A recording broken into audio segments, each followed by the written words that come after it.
Well, my name is Beagley, and I went to Niger, Africa for 12 days to work. While we were there, our main purpose was to go around to all of the previous drilled wells and finish them and clean them out and make sure that everything was running properly. Our first day we were there, we went out to check the rig and the water trailer and air compressor. And on the previous trip, apparently some of the welds had started to break on both trailers where the hitch is attached. And they have a welder, a regular stick welder that's in metric units. It was pretty weird, actually. We were going to go get a welder from the town, and I told my leader that I was certified to weld. So we hooked it up, and I welded the trailers back together that day.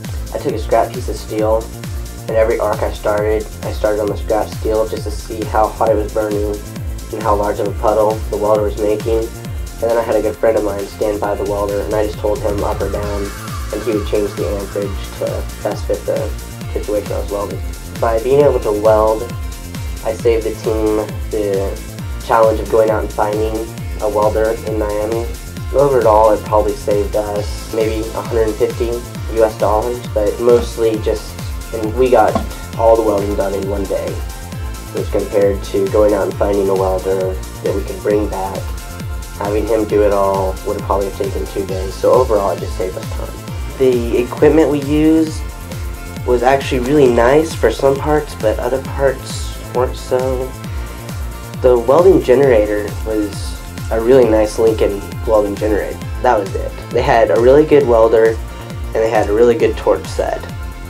But on the other hand, the only helmet I had was broken, so you had to kind of balance it on your face.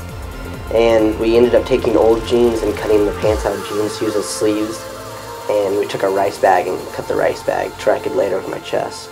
But for the torch set, they had a really nice, torch set. They just didn't have any oxygen or acetylene for the torch. Now, if I went back, it would be mostly the economical possibilities they have there, saying you can harvest and plant crops 11 months out of the year. If they had someone with an agricultural engineering degree, the entire country could be transformed. I don't know, you see such great potential for a place like that.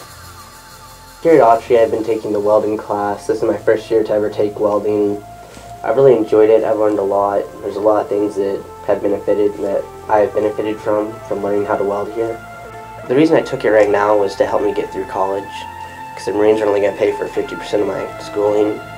So I plan on trying to get a job in the city as a welder, so this right here was the way that it was going to help pay so I could go to college. I believe that besides in college education, there's a certain group of people that do get their college degrees and can't find work right off the bat. And for that, just to be able to come to Autry for 1 year and learn the basics would increase your chance to find a job that pays, it might not pay what you want or what you went to college for, but it's going to help you out in between the time you get out of college and the time you go to actually get a real job that you have a degree in. And I believe that just knowing a basic skill in life will help you out more than anything.